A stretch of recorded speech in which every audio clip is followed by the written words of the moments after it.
balik lagi di program edisi Mahajana Goes to School. Nah sahabat Mahajana, sekarang aku udah ada di Tanjung Pinang dan kita udah disambut banget nih sama teman-teman di dalam. Jadi kita bakal ikutin kegiatan mereka. Yuk.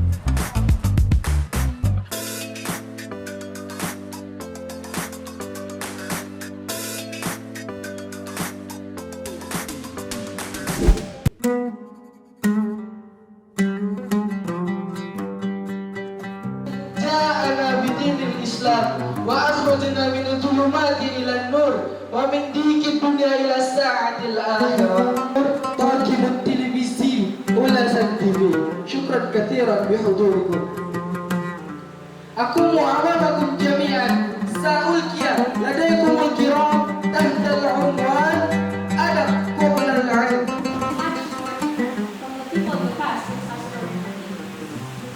Good values that already exist are slowly starting to disappear, like raising voice to older people, or feeding them to understand. My brothers and sisters, knowledge is meaningless without kindness. Hadirin yang dirahmati Allah, begitu dahsyatnya adab ini, maka adab telah ada di atas ilmu.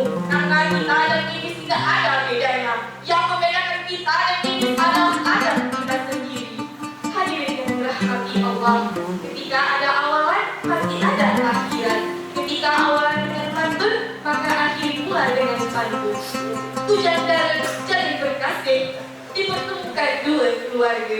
Cukup sekian, terima kasih. Semoga bermanfaat untuk semua. Beli sarapan saat pagi, tiba di jalan jatuh penumpang. Kalau nak sayur pidato lagi, jangan sungkan berangkat amplop. Cuma assalamualaikum warahmatullahi wabarakatuh. Tanjung Pinang merupakan satu-satunya madrasah aliyah negeri di kota Tanjung Pinang. Sekolah dengan nuansa Islam diterapkan di sini. Ada beberapa jenis jurusan seperti MIPA, IPS, bahasa, dan agama Islam.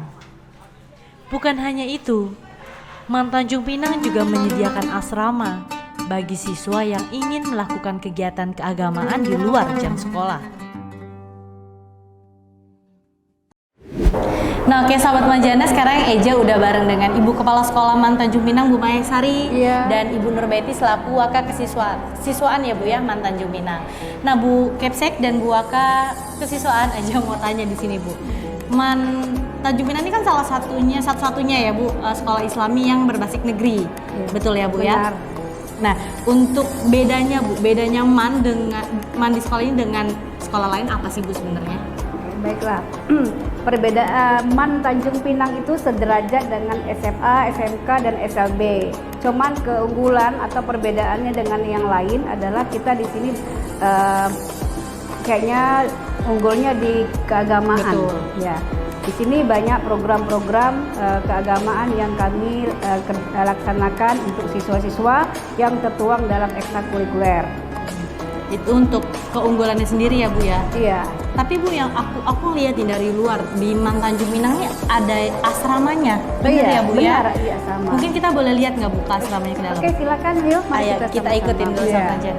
Di sini ada 4 kamar. 4 kamar ya? Iya, satu kamar ada 17 siswa. tempat tidur. Oh 17 tempat tidur. Iya. Nah ini dia. Seperti ini iya. Oke. Ini adalah asrama putri. Oke kita lihat ya Bu ya. Oke silakan. Nah ini dia. Nah ini dia kamarnya.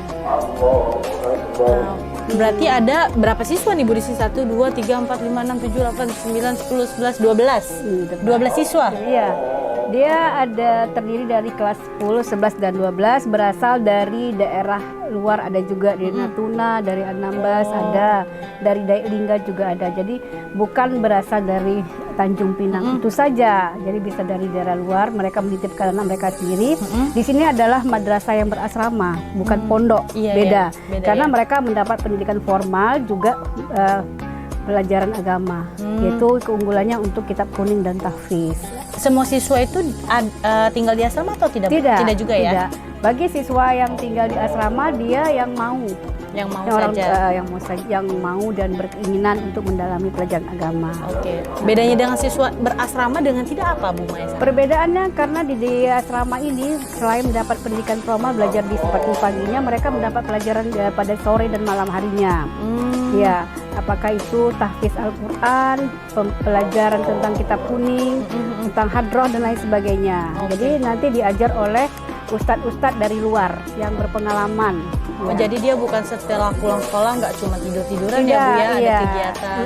Jadi di asrama ini bukan untuk sekedar tidur aja atau kos karena jauh bukan. Ya. Kami punya program dan kurikulum yang berbeda. Oke. Ya. Gimana Bu tanggapan Ibu terkait hadroh yang ada di mana nih Bu? Hadroh ini kita ada dibina dan dilatih oleh instruktur ataupun pelatih yang berpengalaman. Alhamdulillah hadroh kita tuh sering diundang keluar.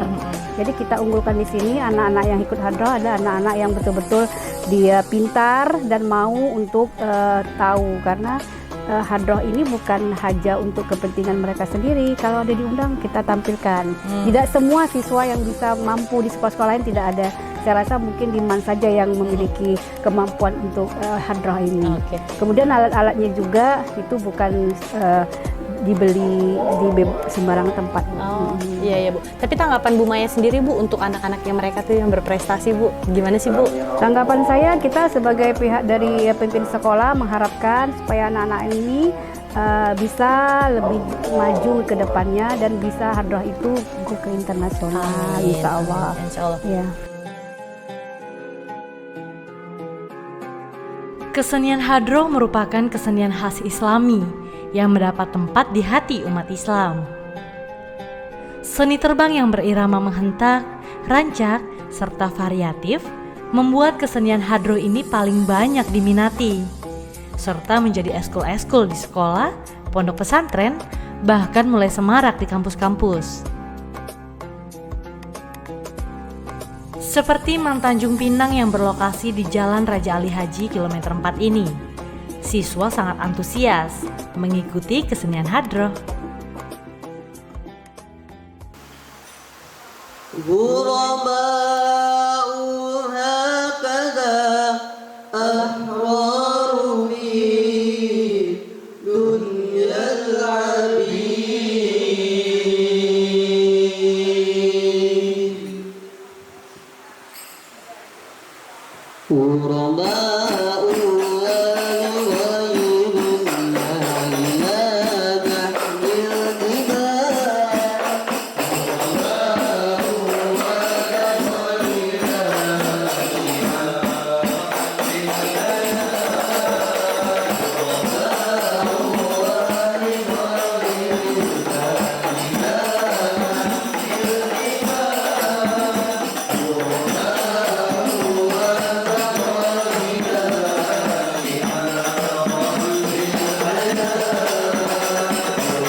وسلم وبارك عليه وعلى آله. Nah, oke sahabat Majana, tadi kita udah nonton ya Bu ya, nonton sholawatan bareng sama teman-teman rohis yang lain. Nah, Bu Amin di sini sebagai pembina rohisnya, betul ya Bu ya? Benar sekali. Mungkin boleh Ibu jelasin nggak Bu, di MAN ini untuk rohisnya sendiri apa aja sih jenisnya Bu? Kalau rohis dalam untuk ekskul ya kan biasanya kan di situ anak-anak di sebulan itu ada dua kali pertemuan atau 3 kali. Jadi biasanya di situ anak-anak kita punya jadwal masing-masing. Jadi ada kayak kader untuk pidatonya, terus kayak ada kaligrafinya, kemudian kayak ada seperti kayak bantuan, maksudnya kayak seperti kalau kita ngadakan bakti sosial gitu, biasa kita kadang keliling ke panti asuhan atau enggak mungkin bisa kita kasihkan orang yang membutuhkan. Itu kegiatan di rohisnya ya? Iya. Tapi kalau untuk macamnya Bu, kayak tadi seperti yang aku lihat tadi main apa sih rebana ya, hadro tadi itu termasuk Ibu juga yang melatih di sini atau latihannya seperti apa itu? Itu ada pelatihnya sendiri.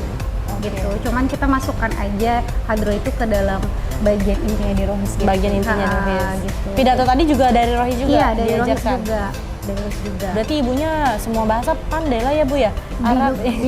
Sebenarnya didukung dengan mata pelajaran juga sih. Karena di sini wajib iya, ya Bu ya? karena di sini kan ada mata pelajaran bahasa Arab kan. Jadi mungkin kalau misalnya setiap kelas itu kan ada perwakilan untuk tampil di depan setiap sebulan sekali itu di minggu keempat. Jadi biasanya di situ nanti bekerja sama dengan wali kelas juga, sebenarnya juga berperan juga wali kelas yang membantu itu semua. Jadi kayak membagi-bagi untuk bagian MC-nya siapa, kemudian bagian untuk tahfiznya, tilawah, pidato, kemudian ditambah lagi kreasi tadi seperti sholawat. Kalau yang mungkin yang kira yang tadi kan ada hadro kan, biasanya per kelas itu kan kreatif anaknya sendiri sih masing-masing gitu. Jadi mereka sebenarnya juga belajarnya juga otodidak, tapi juga sambil juga belajar dengan yang lebih senior, maksudnya mungkin dari kakak kelas ya gitu. Sebenarnya di hadro itu kan juga ada pelatihnya, cuman ya seperti itu gitu. Tapi hadro sendiri Bu, hadronya, khusus hadronya itu ya, itu memang main di sekolah aja belajar atau memang juga sudah keluar berlomba atau apa? Sebenarnya kalau untuk keluar itu malah justru sering lagi. Sering ya? Ya kayak ada acara event kayak Maulid Nabi atau kayak acara mungkin besar keagamaan, pasti sering ya? diundang gitu. Oh, berarti memang udah main di luar juga ya Bu ya? Iya, alhamdulillah. Itu yang hadronya sendiri, vokalisnya tadi pemainnya itu aja atau bisa rolling semua orang Bu? Bisa rolling iya, kayak bisa aja yang tadi jadi vokalis bisa main. Berarti semua harus bisa ya? Semua harus bisa nih, harus bisa megang yang ini ya Bu, ganti-gantian? Kembali lagi dengan basicnya masing-masing sih sebenarnya. Cuman kalau dia vokalnya mungkin kurang bagus, nggak mungkin dong ya Bu ya, dia Bu dia ya? harus sesuai dengan porsinya masing-masing sebenarnya. Oke, nah untuk kedepannya Bu Amin sebagai pembina rohis, itu mau jadi seperti apa sih Bu untuk rohis di MAN ini?